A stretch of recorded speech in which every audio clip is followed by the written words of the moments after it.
Hey, how's everybody doing? Welcome back to the channel. As you guys see by the title, we're going to be doing a Minnesota Vikings fan mailbag. This is the second one I'm doing, and I absolutely love making these videos. Mainly because I love having more of an interaction and a relationship with you guys and putting your comment up on the screen, giving my take on whatever you have to say. It's awesome. With Za'Darius Smith signing to the Vikings, this honestly feels like Christmas morning right now. It's a lot of good, positive energy. And if there are some Vikings fans that are still a little negative, I'll have to address them in this video. But anyways, thank you guys so much for the support on the channel. As always, Minnesota Vikings fan mailbag number 2. Let's get into it. All right, so starting off with LaShawn Jordan. He says, yes, the Minnesota Vikings defense is definitely going to be scary good. Danielle Hunter and Za'Darius Smith, Harrison Smith and Cam Bynum, Eric Kendricks and Jordan Hicks. That is a perfect way to sum up the kind of duos that we have on this defense. You look in the secondary, we're not going to talk about the cornerback position on defense. That'll be handled hopefully later. But Harrison Smith, Cam Bynum, unreal coverage safeties that we have on the back end. And then we also, people forget Harrison Smith can also sort of play a box. So I feel like those two really complement each other really well. And then Jordan Hicks and Eric Kendricks, they're just going to be a tackling machine. But mainly what I wanted to talk about, why I chose this comment, Danielle Hunter and Za'Darius Smith. I don't think it's outlandish to say they're the best pass rush duo in the NFL. And I know us Vikings fans, if we go say that kind of just to other NFL fans, they're going to laugh. And they're not going to believe it because, you know, we all have this recency effect. We all have this recency bias just naturally as human beings where Danielle Hunter and Za'Darius Smith didn't play last season. So a lot of people really don't know how truly good those two are. And I really believe that Danielle Hunter is probably one or two of the more underrated players in the entire National Football League. He has been in and out the last couple of years with injuries, but when he's been healthy, he was the quickest player to 50 sacks in NFL history. Danielle Hunter obviously has unreal talent, and he's one of those guys where if you look at the stats and he has 15 sacks and you go watch the film on him, you understand why. But he's also one of those guys, if he has 8 sacks and he may have been in and out of the lineup, you can still notice his raw talent just jump off the screen. So I think Za'Darius Smith, Danielle Hunter, I'll make a video about listing my top pass rush duos because it kind of seems where the NFL is going. You got to have 2 of them on defense, but I think definitely they are the best pass rush duo, at least in the NFC, maybe the entire NFL. Okay, so we got the next comment coming in here from Jason Yogi Howard, and he says, shoot, we might as well go all in. Agreed. And he says, restructure Kendrick, save like $4 million, trade Bradbury to whoever wants him for like a 5th or a 6th, if we'll get that. And they said we'll save around $2.2 million by doing that. Cut CJ Ham, save around $2 million. Bring back Pat Pete, and then sign JC Tretter for a 2-year, $24 million deal with 2 void years. Okay, that's a lot to unpack, but I think he is really nailing the direction that I would love to go in.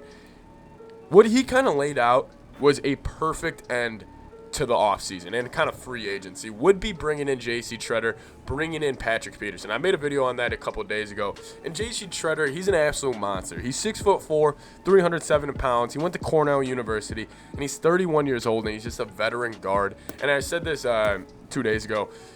The center position is probably the second most intellectual position in the entire NFL besides a quarterback, because you are calling out a ton of Mike Will linebackers. You got to know coverage a little too, not obviously as much as a quarterback, but you mainly need to understand blitz scheme, blitz pickup, run defense. I mean, you got to understand the whole 9 because you are the one communicating it to the other offensive linemen, and I think JC Tretter would fill that perfectly. I mean, if you have a young, inexperienced, terrible center in Garrett Bradbury, and on the other hand, you have this experienced mauler in JC Tretter, go overpay for him.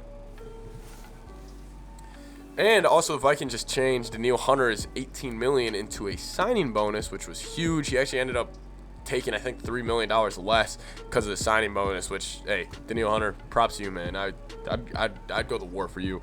But anyways, bringing in Pat Pete, he mentioned.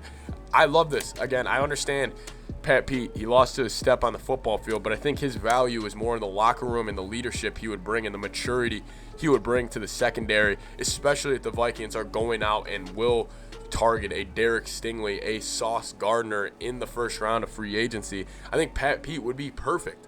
Just a guy to bring in, be a mentor again, because you look at the Vikings cornerback situation. It's not pretty.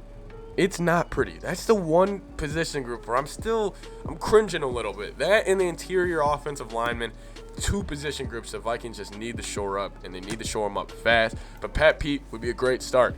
Veteran, strong leader. All my notes on him, I said around maybe 2 year, $12 million. He's got 1 year, $8 million. He would overpay a little more for Patrick Peterson. But again, great comment. I think this would be a great way to end the free agency session for the Minnesota Vikings. All right, last comment. Favorite comment right here, because maybe I want to talk about something. It is from, I'm trying to zoom in. It's from Kevin Athens, and he said, "Screw Vikings fans. I don't want to see any homers when the Vikings are great next year." Now, maybe not the screw Vikings fan part, but the negativity from the Vikings fans. I think, obviously, we all go into each offseason with expectations. And I think some of us had way higher expectations than, obviously, some of other Vikings fans. But I think what the Vikings have done this offseason, with the cap space restrictions that they were under, it's a damn good time to be a Vikings fan. I just want everybody in this community to feel that we are making steps in the right direction. Because honestly, I'm excited making these videos now for you guys. It's because of the culture that they are building. I'm not going to lie. When it was Zimmer and Rick Spielman and I was coming up here trying to figure out, just whatever to talk about after a game last year, I would say the same thing every single time. I'd be like, all right, the Vikings, they ran the ball too much on first and second down. They were not aggressive enough on early downs. Zimmer was he was playing too much prevent defense at the end of the game. I just felt like I was saying the same story over and over again. But with Kevin O'Connell and this new era of football in here, they have done really everything perfectly this offseason. We were top 10 in every category on offense last year. So what do they do in this offseason? They go bring back Danielle Hunter. Get him Za'Darius Smith. Go get Jordan Hicks and Harrison Phillips, glue guys that can keep the defense together. I just absolutely love it. I think the Vikings are the third best team in the NFC right now, and I really mean that. Obviously, it's going to come off as biased. You see all the Vikings stuff around me. You obviously know I'm a Vikings fan, but I really do. Besides the Rams and Buccaneers, who else? Why not us? Why can't the Vikings be the best team in the NFC? Why can't the Vikings be the best team in the league? We'll see. Thank you guys so much again. Hope you guys enjoyed Minnesota Vikings fan mailbag number 2. One of my favorite videos to make. If you want to get shouted out, featured next episode, leave a comment that would get a reaction out of me. Leave it down below. Thank you guys so much for watching Skol Vikes. As always, see you guys next time.